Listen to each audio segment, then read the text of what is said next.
Hi, everybody. It's been a very long time, hasn't it? Let's get into chapter 4. For those of you just joining, we are going to continue our long-awaited reading of Super Mario Bros. The movie, the junior novelization. I'm not going to whisper this time, I'm just going to speak in soft, docile tones. For those of you just joining and you don't want to go back and watch the first 2 episodes, which had the first 3 chapters, let me sum up for you. A bajillion years ago, a meteor came down, and we as humans thought that it killed the dinosaurs. But in reality, it split the universe into 2 parallel dimensions. One where mammals thrived and became us humans, and the other where dinosaurs thrived and became dinosaur hybrid humans. Good times. We are then introduced to a woman on the run with an egg. She places it at an orphanage and then proceeds to get chased down, and we don't see her again. Flash forward some time and we meet the Mario brothers, Mario and Luigi Mario. We love them. They're kind of in a rough spot because their competitor, the Scapellis, keep taking their business, and it's not cute. For some reason, I thought we already met Daisy, but if we only read to chapter 3, I guess we didn't. Chapter 4. Archaeological. Oh no, it's gonna be one of these days where I can't pronounce anything properly. Great. I love that. Archaeological digs are an uncommon sight in Brooklyn. But on the day Luigi and Mario went to the Bella Napoli, a group of university students were sifting carefully through the rocks and dirt at a Scapelli construction site near the bank of the East River. Scapelli really got his hands in all sorts of things. I thought he was into like plumbing. Now he's got construction. What is that? Burly construction workers stood at the edge of the site and shouted at them. Oh, I get it. Go back to school, you wimps. Yeah, how long you gonna collect bones? We gotta get back to work. Down at the site, a beautiful young woman with thick blonde hair and brown eyes stared back at them. Her name was Daisy, and she was hot. It doesn't say that, but Daisy's hot. Just gonna say it. And she wore khaki shorts, a white blouse, and olive green vest with deep pockets for samples. Around her neck was an unusual-looking cone-shaped rock on a leather thong. I'm not saying it's a plot device, but that necklace is important. Daisy was in charge of the dig. She could see the tense looks on the students' faces as the construction workers harassed them, because they're jerks. Ignore them, Daisy told the students. Don't forget that valuable fossils have been found at this site. The university has a court order preventing these guys from building here until all the fossils have been removed. Just then, a long black limousine pulled up. The driver hopped out and ran around to the side to open the door. Daisy watched the man with a low forehead and broad shoulders get out. His hair, black, and was slicked back, and his black suit was sharply creased. I guess that means he has many. Hey, Mr. Scapelli, one of the constructor workers shouted. The others quickly parted as Capelli stepped to the edge of the excavation site. He stared down at the students and frowned. "Who's in charge of this hole?" Oh, yikes. Daisy took a deep breath and walked towards him. "I'm the boss here." "I'm Anthony Scapelli," the man said, "and I'm the boss elsewhere. My boys need to get back to work. How long you gonna..." Sorry.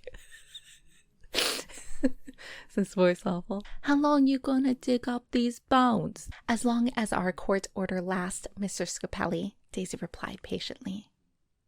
"The university has already explained to you how important this site is. We'll get done sooner if your goons stop harassing us." Yeah. Daisy coming back with the goons. Anthony Scapelli studied her. It's like he's never seen a woman. "You look like you know what you're doing. I'll bet you'll be done by tonight." "I doubt that," Daisy replied, refusing to be bullied. Anthony Scapelli looked surprised that she'd disagree. He stepped closer and spoke in a low voice. "A lot of girls from Brooklyn have been disappearing lately," he smirked. "I'd be careful if I were you." Okay. This freaking guy. He's like, you gotta move it or lose it or I'm gonna kidnap you. That's not really a good look, Mr. Scapelli. Before Daisy could reply, Scapelli spun around and got back into his limo. Daisy knew a threat when she heard one, and she wasn't about to let that slick-looking thug get away with it. She turned to a young man standing near her. "I'm going to find a phone and call the university," she said. "Keep everyone digging until I get back." Daisy started up the street towards a restaurant where she thought she'd seen a phone booth the day before. For those of you who don't know what a phone booth is, it was like a glass little room that had a phone that was hooked into the ground, like a landline phone where you could like use it in public and pay to use it. That's what phone booths were for. Could you imagine? No cell phones? What did we do? We lived. Up ahead, two men sat in a parked, stolen car. How'd they know it was stolen? Both had gaunt faces and pale skin with unnaturally green sheen. Their hair was unkempt, and their clothes were so new they still had price tags on them. The one sitting behind the steering wheel was named Iggy.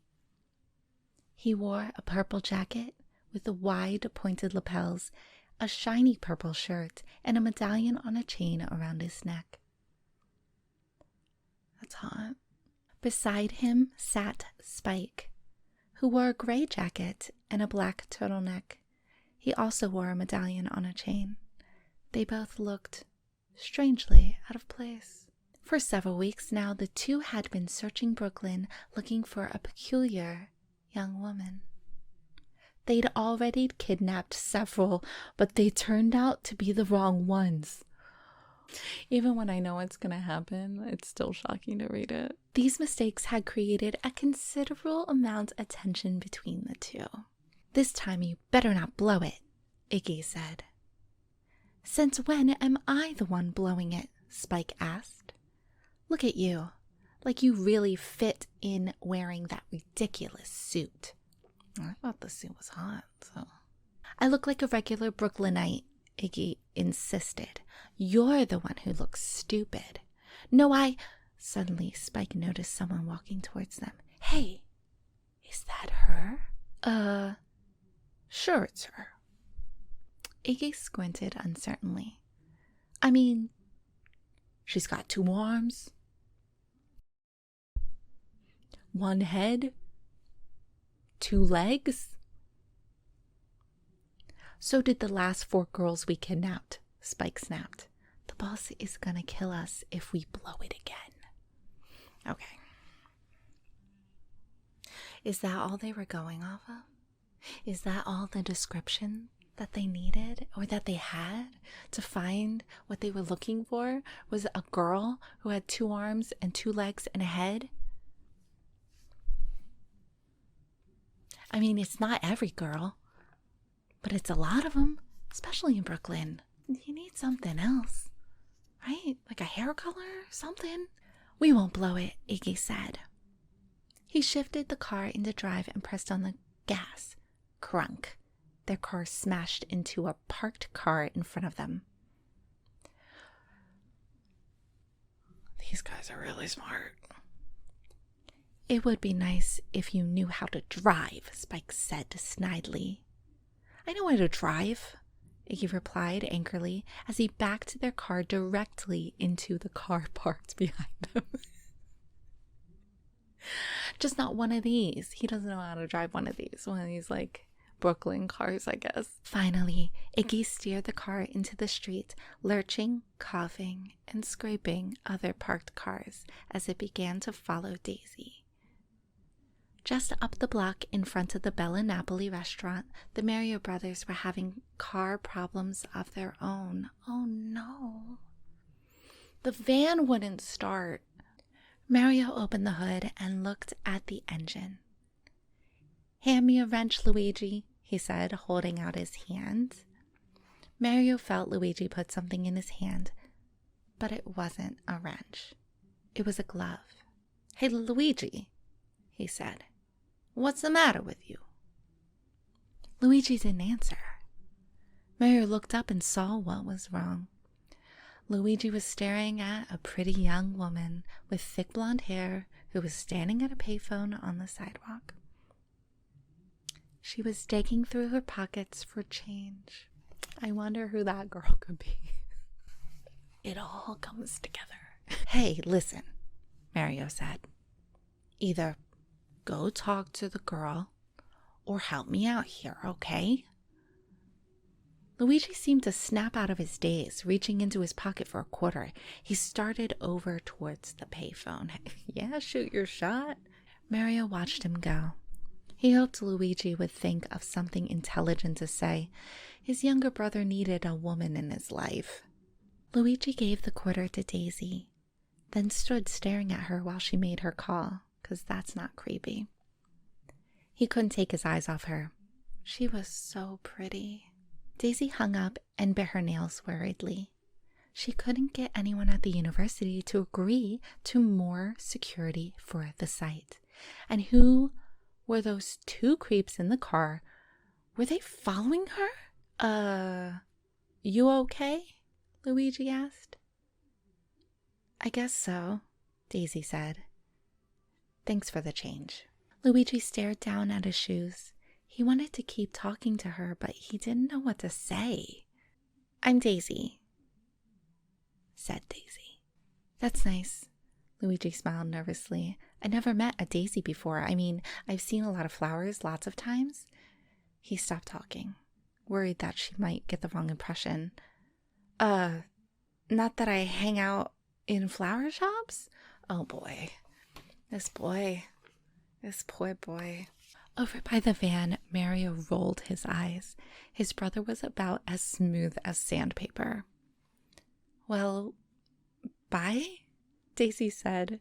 She looked as if she was going to leave. Hey, wait, Luigi blurted out. We have a van? Daisy stopped. Are you offering me a ride? Well, it's broken, Luigi admitted with a shrug. Then he brightened. Unless you're going downhill from here. I mean, we could take it out of gear and coast. Daisy frowned. Over by the van, Mario groaned. He could see that Luigi was going to lose her if someone didn't come to his rescue. And that's what Mario does best. Rescue people. The van's fixed, Mario said as he walked over to them. Look, what my brother is trying to say is that he doesn't know what to say because you've got him all mixed up. Just standing near you makes him feel so full of emotion that he doesn't know where to start. The point is, if you believe in love at first sight, get in the van, Oh no.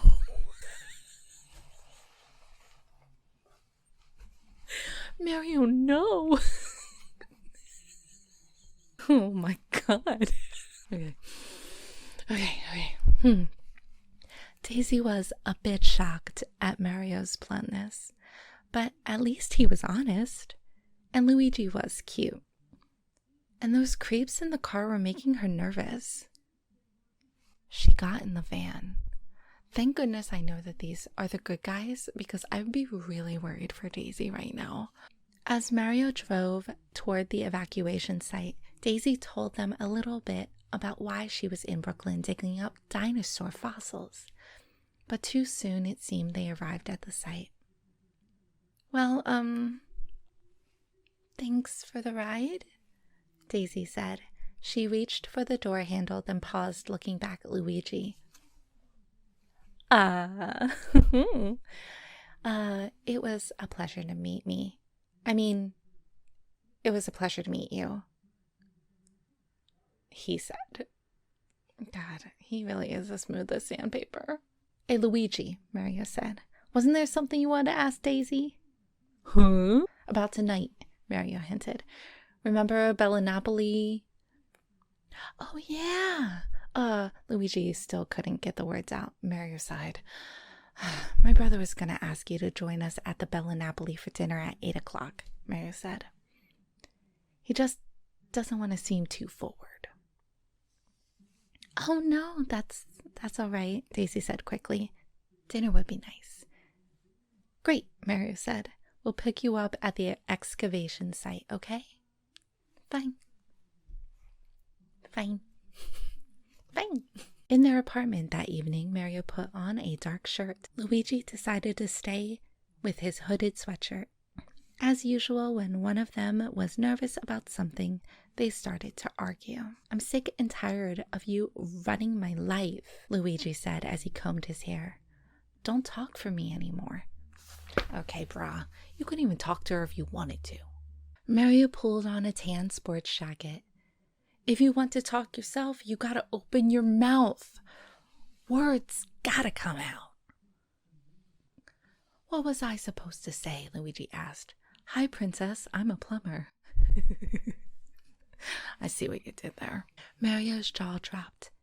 How dare you talk about your lifeblood like that? You know what you gotta do? You gotta get some family pride. You always know what I gotta do, Luigi replied angrily. But when it comes to what you gotta do, you got no idea. Oh, now he's good with words. Okay, Luigi. Mario stared at his brother. What are you talking about? I'm talking about Daniela. You know why you don't ask her to marry you? Because you're afraid she'll turn you down. Jeez, this is getting heavy. Suddenly, Mr. What words am I going to say is all full of words, Mario shouted angrily. He turned and started to leave the room. Luigi felt bad. Wait, Mario, he said. Come back here. I need to ask you something. Mario stopped. What? So with this girl, Daisy, what do you think I should do? Mario didn't feel so angry anymore. The first thing you gotta do is tell her what you are.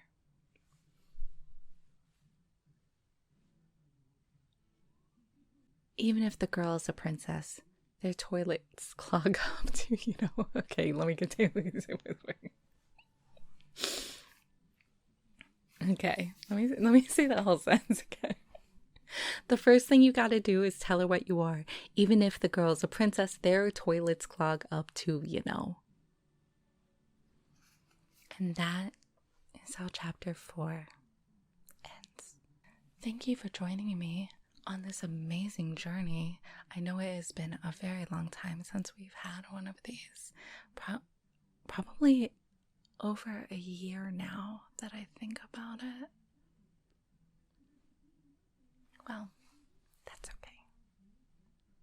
Because there's only 11 more chapters to go. I have been Miss Jenny.